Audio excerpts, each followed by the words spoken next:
Tiago capítulo 5, versículo de número 17.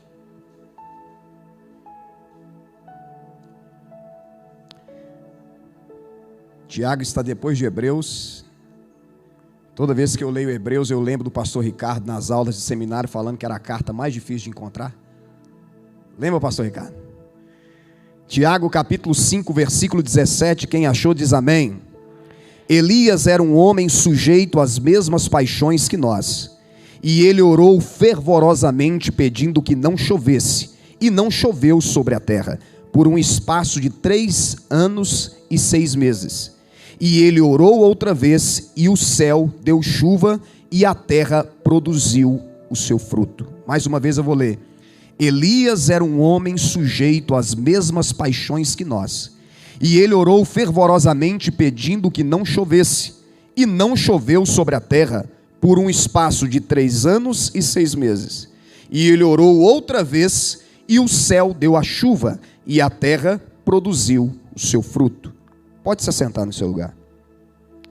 Senhor, fale conosco, a palavra é tua, que eu diminua e que o Senhor cresça, e que tudo que sair dos meus lábios venha ser uma palavra profética para o teu povo, em nome de Jesus, amém. Repita comigo assim: oração tem poder, depressão tem solução, e Deus sustenta. Olha que interessante, 3 lições que nós aprendemos com a vida de Elias, e a primeira delas, eu escolhi esse texto para que nós venhamos tirar a primeira lição para aprender com Elias, esse homem de Deus, que a Bíblia nos informa tantos feitos, tantos prodígios de Deus feito por intermédio desse homem. Foi um homem escolhido por Deus, que o próprio significado do seu nome é aquele cujo Deus é Jeová. Então aqui nós já vemos um mistério de Deus, uma eleição de Deus na vida de Elias, escolhendo esse homem para ser um profeta para a nação de Israel.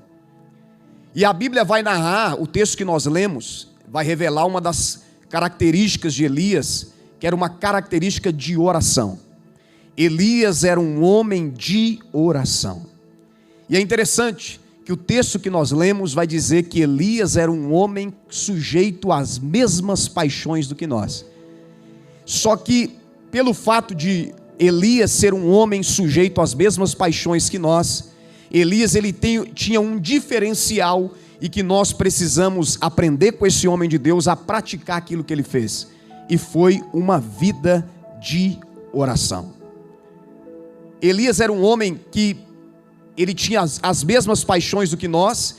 Isso nos revela uma coisa, que Elias não era nenhum super-herói, Elias não era nenhum homem diferenciado no que diz respeito à humanidade.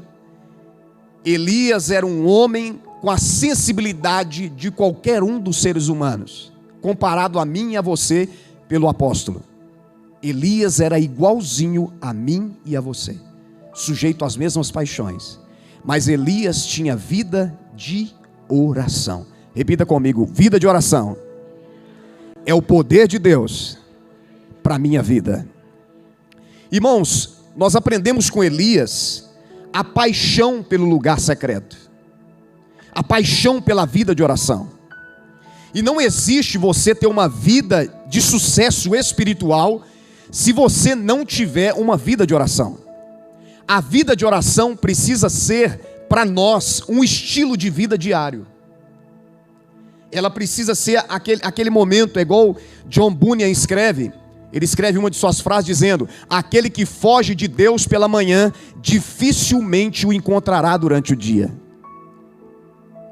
E isso às vezes frequentemente acontece conosco, porque para mim o período primordial, o período preferido de oração é o período da manhã. É o período quando eu acordo e eu faço apenas algumas coisas necessárias, e depois eu vou para o meu quarto, me tranco no meu quarto, tenho o meu período de oração, o meu período de leitura da palavra de Deus. E eu tenho certeza que Deus ele tem muito prazer na vida de quem faz isso. Porque a Bíblia diz assim: agrada-te, tenha prazer no Senhor, e Ele satisfará o desejo do seu coração.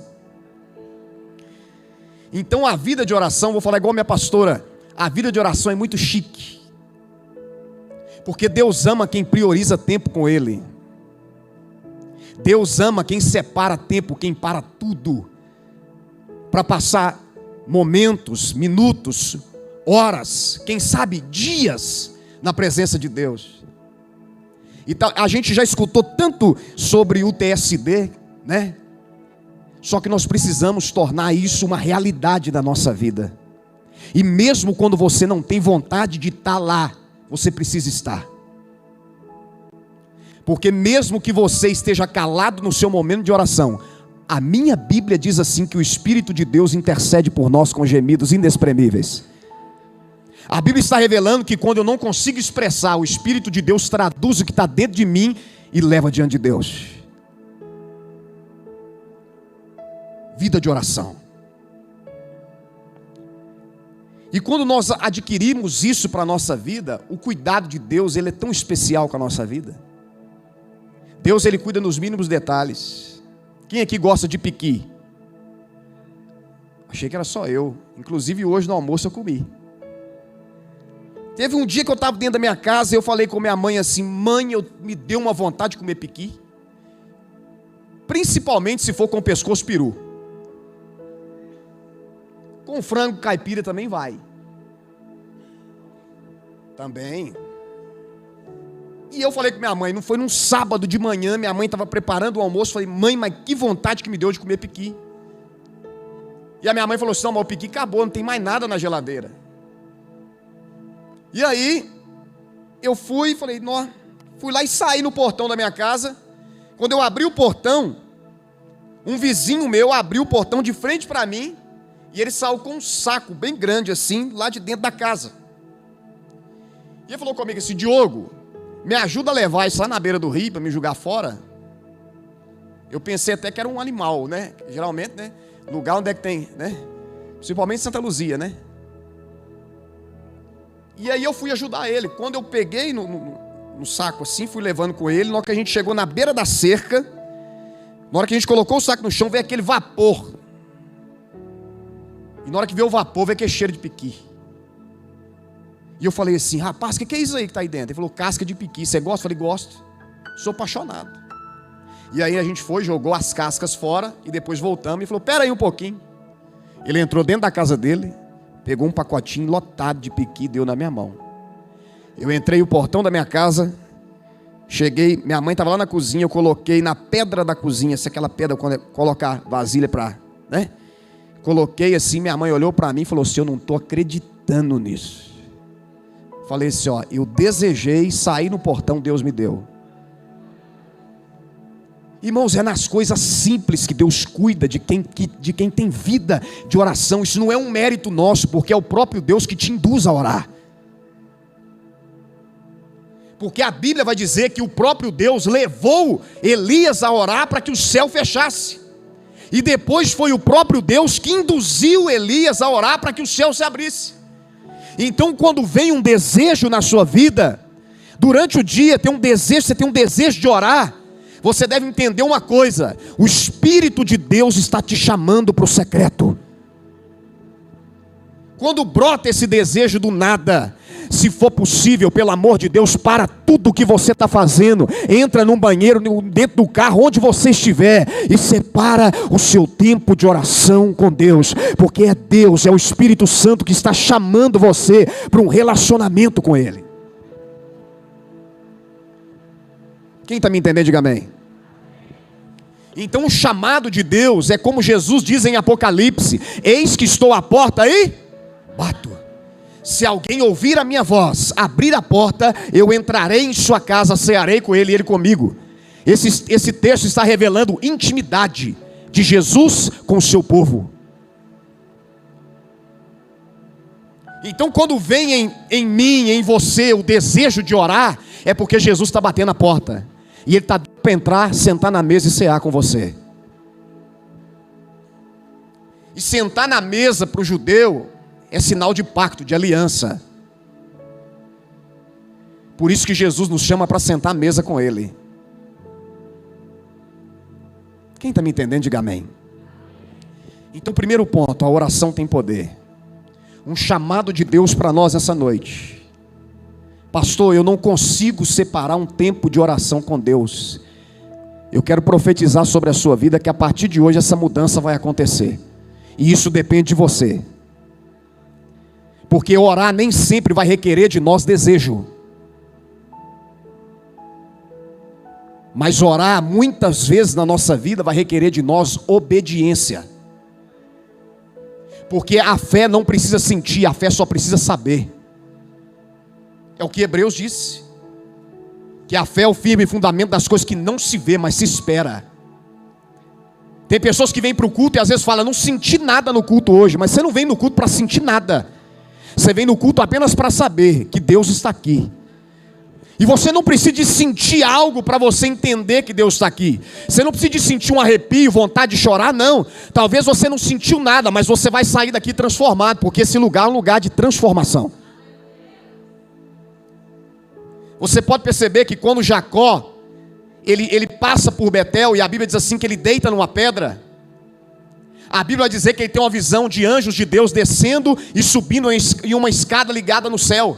E Jacó vai chegar a uma conclusão: terrível é este lugar, porque Deus está aqui, eu não sabia. Só que se você for estudar a Bíblia, você vai ver que no passado Abraão fez um cultaço para Deus ali. Abraão fez um culto para Deus em Betel, e a presença de Deus desceu. E a presença de Deus consagrou aquele ambiente. Deus está presente em todos os lugares ao mesmo tempo, amém? Só que existem lugares que a presença de Deus é concentrada.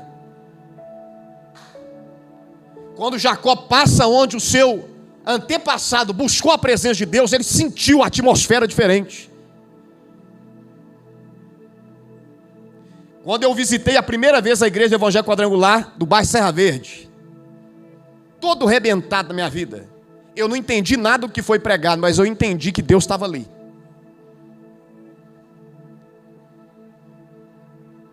Porque o lugar onde se busca a presença de Deus sela aquele lugar.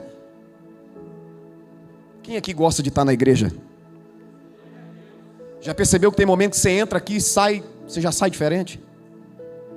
Porque esse lugar Deus tem prazer quando um culto é oferecido em honra, em glória a Ele. Segundo ponto, quem está comigo aí, diga amém. Está ligado aí? Não, é só lá na nossa região que faz isso. Quando eu falar tá ligado, você vai bater palma uma vez só, tá bom? Tá ligado aí? Pra que eu faço isso? Porque o povo dorme. A igreja que eu pastoreio, ela cabe poucas pessoas, é pequenininha ainda. E o povo ainda dorme perto de mim. E eu prego perto do povo assim. E aí eu vou lá e tenho que gritar, tá ligado? Aí eles vão lá, eu vou lá e bate palma. Para acordar o povo. Quando eu era pastor auxiliar no Serra Verde, eu abri o culto da quarta-feira de tarde, às 3 horas. E nesse culto eu pregava só para um irmão, o irmão Oraldo. Eu lembro, nunca mais vou esquecer dele. Eu fazia louvor, ó, você ver que essa voz está agora rachada minha. Louvor, oração, pregava, consagrava, diz oferta. Só para o irmão Oraldo. E eu pregava para ele como se eu tivesse pregado para 5.000 pessoas. E o irmão Oraldo dormia, gente. Dormia. E eu pregando assim, as veias até estourando do pescoço. E eu pregando e o irmão Oraldo dormia. Eu ia lá e dava um tapa na perna dele assim. Aí ele acordava e falou, irmão Oraldo, estou pregando, irmão Oraldo. Recebe a palavra, irmão. E ele, eu lá acordava e ficava só para o irmão Oraldo. Eu perdi a conta de quantos cultos. Foi só eu e o irmão Oraldo. Mas a presença de Deus estava lá. Segundo ponto, depressão tem solução.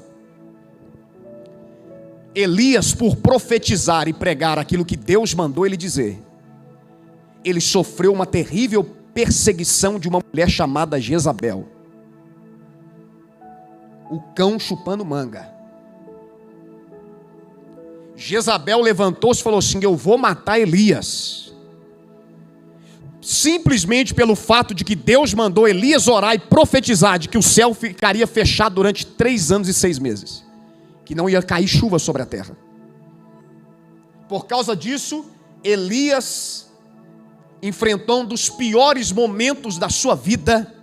E uma coisa que eu quero que você entenda através dessa palavra é que nós não devemos esperar elogio do mundo. Nós não devemos esperar que o mundo venha nos abraçar. Nós não podemos esperar uma honra ao mérito do mundo para nós, porque o próprio Jesus vai dizer: se perseguiram a mim, vão perseguir a vós. Se odiaram a mim, vão odiar a vós. Foi isso que aconteceu com a vida de Elias. Porque Elias viveu uma cultura do céu aqui na terra.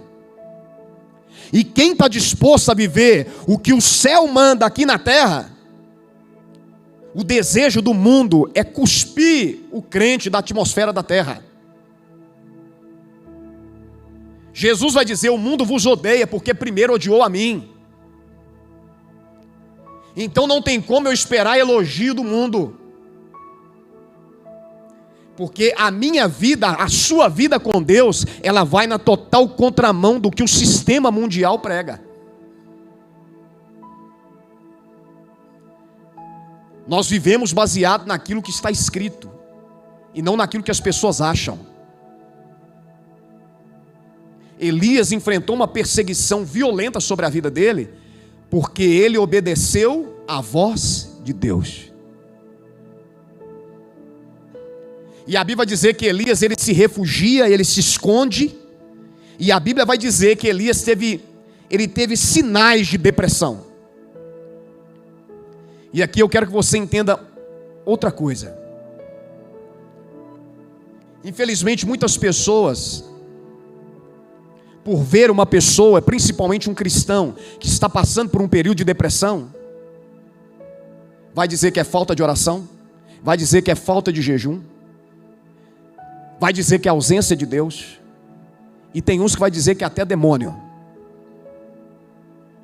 Só que a Bíblia vai dizer que Elias, um homem semelhante a mim e a você, que orou, o céu fechou, orou, o céu abriu, ele passou por um momento de depressão profunda na sua vida.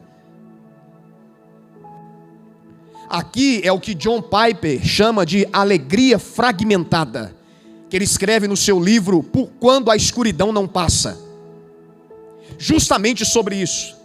Quando o crente ele passa por um momento em que a escuridão parece que não vai passar, em que a opressão parece que não vai embora, e aí vem os religiosos fanáticos dizer: você está precisando de orar, você está precisando de jejuar, e acaba de matar o pobre coitado.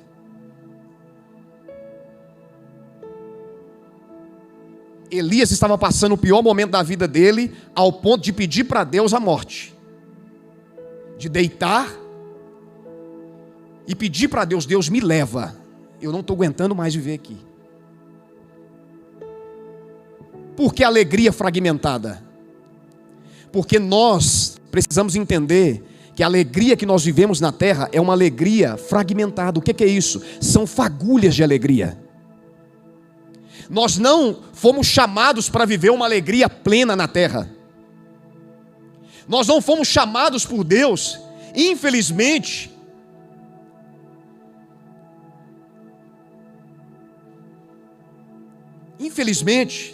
nós ouvimos muito dizer: não, a vitória é sua, e de fato sim, a gente precisa crer nisso. Mas às vezes o evangelho triunfalista demais gera pessoas que não foi preparada para sofrer. E Jesus constantemente prepara os discípulos, sim, para desfrutar de uma alegria que vinha de Deus, mas também Jesus preparava os discípulos para sofrer. E o evangelho é assim. O evangelho precisa ser completo. O evangelho tem os seus momentos de prazer, mas o evangelho também tem os seus momentos de sofrimento. Por isso que o momento alegre, ele é fragmentado, ele é passageiro. É semelhante às estações do ano. Tem momento que você está alegre, nada tira a sua alegria, mas tem momento que uma opressão tão grande vem sobre você, que você não consegue mais transmitir alegria. E isso não é a ausência de Deus, isso é apenas uma fase que você está vivendo. Porque o evangelho também é sofrer. O evangelho também nos ensina a sofrer. Porque quando alguém é preparado apenas para Deus vai te dar vitória. Você já saiu dessa. E se você não sair, vai dizer que Deus não é contigo. Mas na verdade não. Deus estava com Elias no momento que ele orou e o céu parou. Mas Deus também estava com Elias no seu momento mais difícil da sua vida. E aqui eu quero que você entenda algo de Deus sobre a sua vida nessa noite. Que quando nós estamos debaixo de um plano superior ao nosso, todas as fases da nossa vida, Deus é conosco. Quando nós estamos debaixo de um plano superior, uma vontade que não é a nossa, pode ser a fase da vitória ou a fase da derrota, Deus está contigo. Então nós experimentamos nessa vida uma alegria fragmentada, são fagulhas de alegria, porque a nossa alegria plena não é aqui.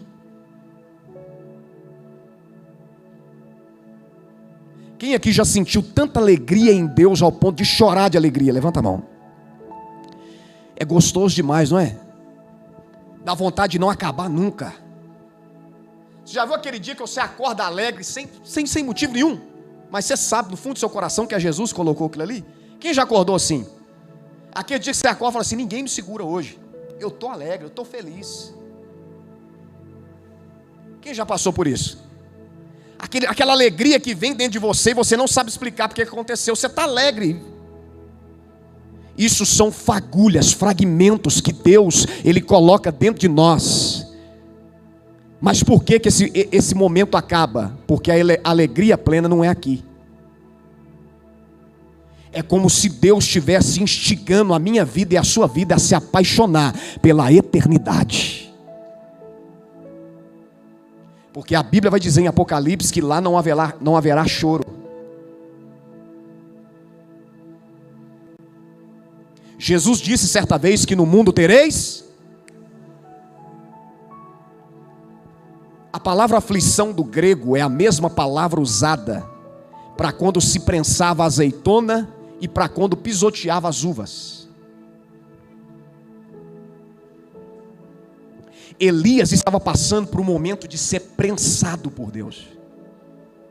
Prensado. Pelo momento que ele estava passando. E ninguém amadurece sorrindo.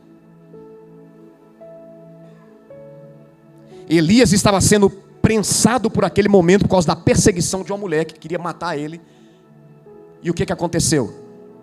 Por que eu estou usando esse texto que Jesus disse que no mundo tereis aflições? Porque a palavra aflição é a mesma palavra grega que fala quando a azeitona era prensada e se extraía dela o azeite. E a mesma palavra grega para usar que quando as uvas eram pisoteadas, extraía o suco da uva. Ou seja, no momento em que a azeitona é pressionada, ela extrai dela o melhor dela. Está pegando? No momento que as uvas são pisoteadas, está extraindo o melhor dela, que é o suco. Eu quero profetizar algo sobre a sua vida nessa noite. Se existe alguém aqui nessa noite que está passando por um momento de ser prensado, é no momento que você está sendo prensado que o melhor de Deus sai da sua vida.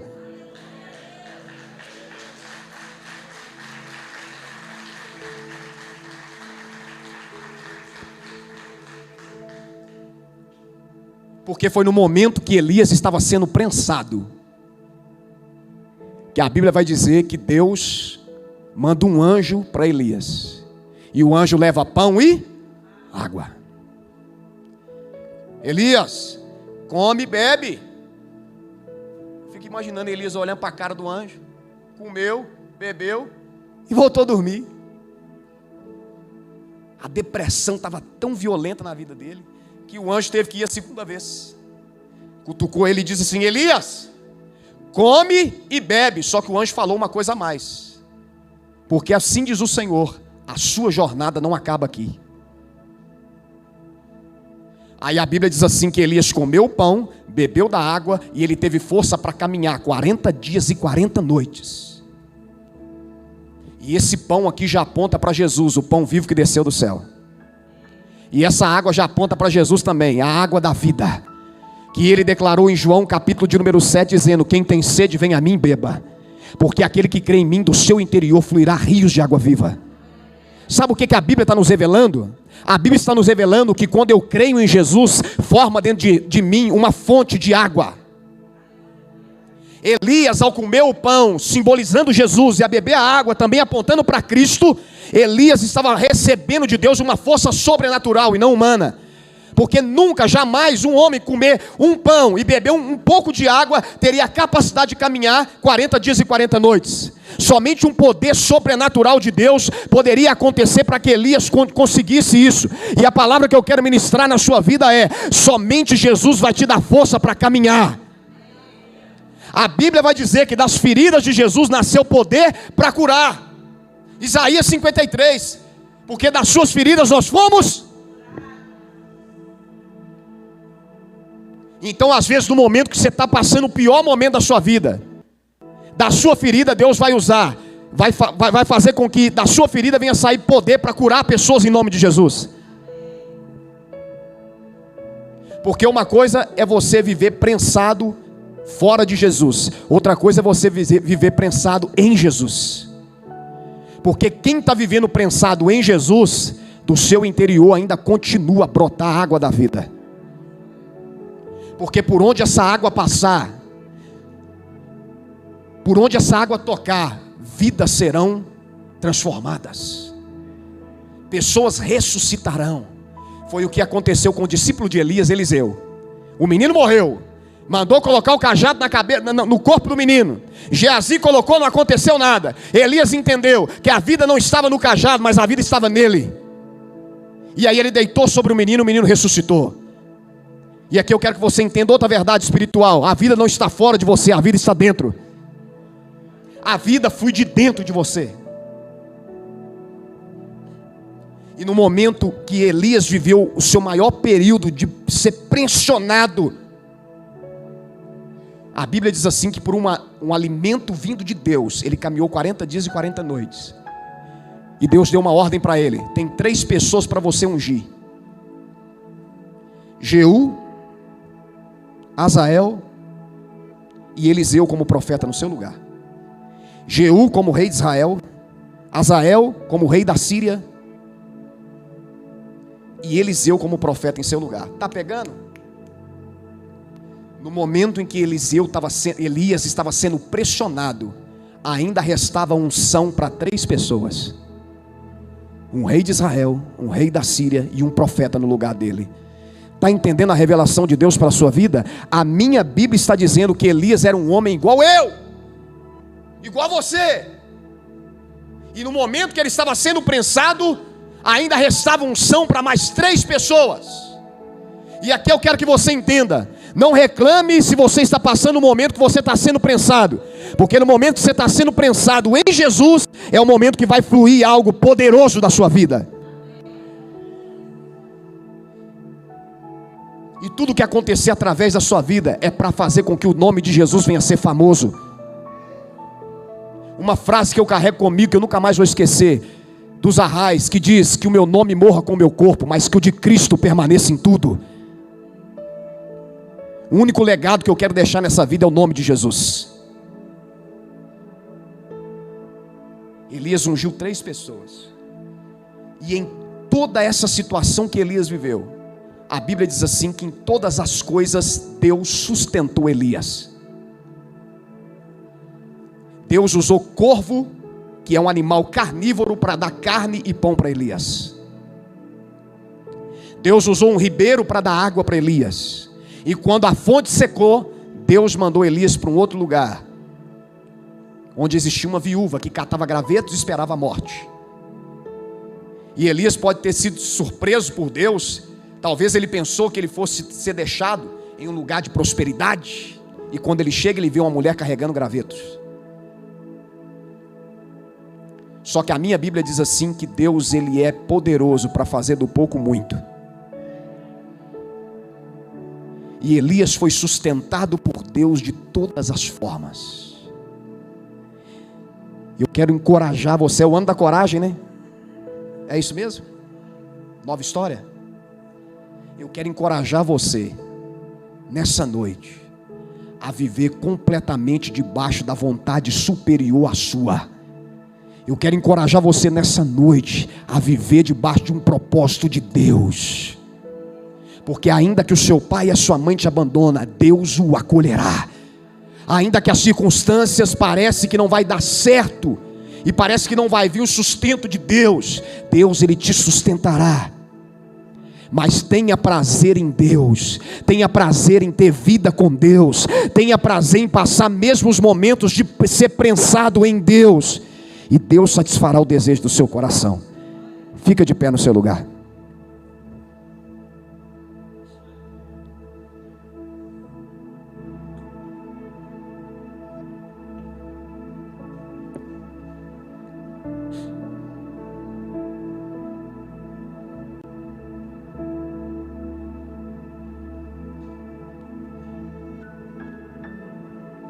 O apóstolo Paulo certa vez disse que o poder de Deus se aperfeiçoava na fraqueza dele. De que quando ele estava fraco é aí que ele estava forte. A matemática de Deus é diferente desse mundo. Quando você está fraco em Deus, você está forte. A Bíblia diz no livro de Hebreus que os heróis da fé tiravam força da fraqueza. A Bíblia está nos revelando que quando eu estou em Jesus, da fraqueza eu encontro fonte para tirar força. Está conseguindo entender? Então é isso que eu quero liberar sobre a sua vida. Que em Jesus, até da fraqueza, você vai extrair força. A depressão tem cura, e essa cura se chama Jesus. Mas por favor, um conselho de um pastor de 29 anos de idade: seja menos religioso. Quando alguém se encontrar no seu caminho, passando por um momento de depressão, para de tentar achar argumento. Será que, como os discípulos tentaram, Senhor, será que o cego pecou ou foi os pais dele? Jesus vai dizer, não foi ele nem os pais, mas foi para que as obras de Deus se manifestassem na vida dele. Então, ao invés de procurar situações na vida de quem está passando luta perto de você, ao invés de ficar procurando pecado na vida de quem está enfrentando um momento de tribulação, procura fazer as obras de Deus na vida dele, porque foi para isso que nós somos chamados. Feche os seus olhos. Senhor, meu Deus e meu poderoso Pai, a tua palavra diz que tudo que sai do Senhor não voltará para si, meu Deus, sem o resultado. A tua palavra diz que quando uma semente cai em terra fértil, ela produz o seu fruto 30, 60 e até 100 vezes mais. E nessa noite, meu Pai, eu quero pedir ao Senhor que essa palavra venha ser como uma semente que cai numa terra boa, numa terra fértil, e venha produzir o seu fruto 30, 60 e até 100 vezes mais. Eu repreendo todo demônio ladrão da semente da palavra de Deus, e que em nome de Jesus, meu Pai, essa palavra venha servir de ânimo, venha servir de coragem, venha servir de consolo, de exortação para cada um de nós aqui nessa noite. Pai, em nome de Jesus, que assim como o Senhor fortaleceu Elias no momento de depressão, Pai, eu peço a Ti para que o Senhor venha alimentar pessoas aqui nessa noite, um alimento que somente o Senhor pode dar, um alimento, meu Pai, como diz a Tua palavra, nem só de pão viverá o homem, mas de toda a palavra que sai da boca de Deus. E a Tua palavra foi, meu Deus, lançada nessa noite, e eu peço a Ti, meu Deus, que essa noite venha ser uma noite de cura, venha ser uma noite onde o Senhor está declarando sobre a vida do Teu povo: a sua jornada ainda não acabou, o seu tempo ainda não acabou nessa terra, ainda tem muita coisa para ser feita para o avanço do reino de Deus, para que Jesus venha se tornar famoso através da sua vida, através da igreja. Pai, em nome de Jesus eu oro ao Senhor e peço que o Senhor venha sustentar essa pessoa, que o Senhor venha, meu Deus, prover na vida de cada um aqui o sustento do Senhor. É o que eu oro, meu Pai, e libera essa palavra sobre a vida do Teu povo, na autoridade e no poder que há sobre o nome de Jesus. E quem crê comigo diga amém. Levante as suas mãos e aplauda Jesus.